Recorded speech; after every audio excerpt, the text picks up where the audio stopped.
ఇప్పుడు 2 ఏళ్ల కింద తెలంగాణ రాష్ట్రం మొత్తం ఎమ్మెల్యే ఎలక్షన్లు జరిగినాయి. ఈ కాంగ్రెస్ పార్టీ 6 గ్యారంటీలని ఒక కార్డు తీసుకొచ్చి ఇచ్చింది. ఇంతవరకు ఏ ఒక్కటి కూడా అమలు చేయలేదు. ఇవాళ మేము ఇంటింటికి పోయి ప్రచారం చేస్తుంటే మహిళలు అడుగుతున్నారు, మాకు 2500 ఇస్తా అన్నాడు, ఇంతవరకు ఇవ్వలేదు. మా బిడ్డ లగ్గమైంది, కళ్యాణ లక్ష్మితో పాటు 1 తులం బంగారం ఇస్తా అన్నాడు, ఇంతవరకు కూడా ఇవ్వలేదు. ఇవాళ 1 తులం బంగారం 1,30,000 దాటింది. అంటే ఇంతంతా పెండింగ్ ఉన్నాయి.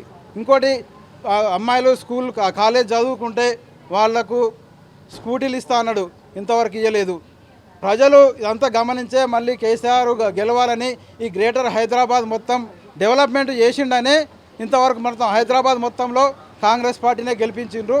ఇప్పుడు కూడా ఈ బై ఎలక్షన్లలో కూడా మేము ఒక టీఆర్ఎస్ పార్టీ కార్యకర్త కాకుండా ఒక కామన్ మ్యాన్గా చెప్తున్నా, ఈ జూబ్లీహిల్స్ గడ్డ మీద మళ్ళీ బీఆర్ఎస్ పార్టీ గెలుస్తుంది.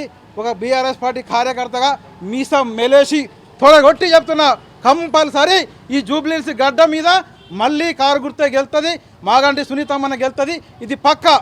జై కేసీఆర్. జై కేసీఆర్.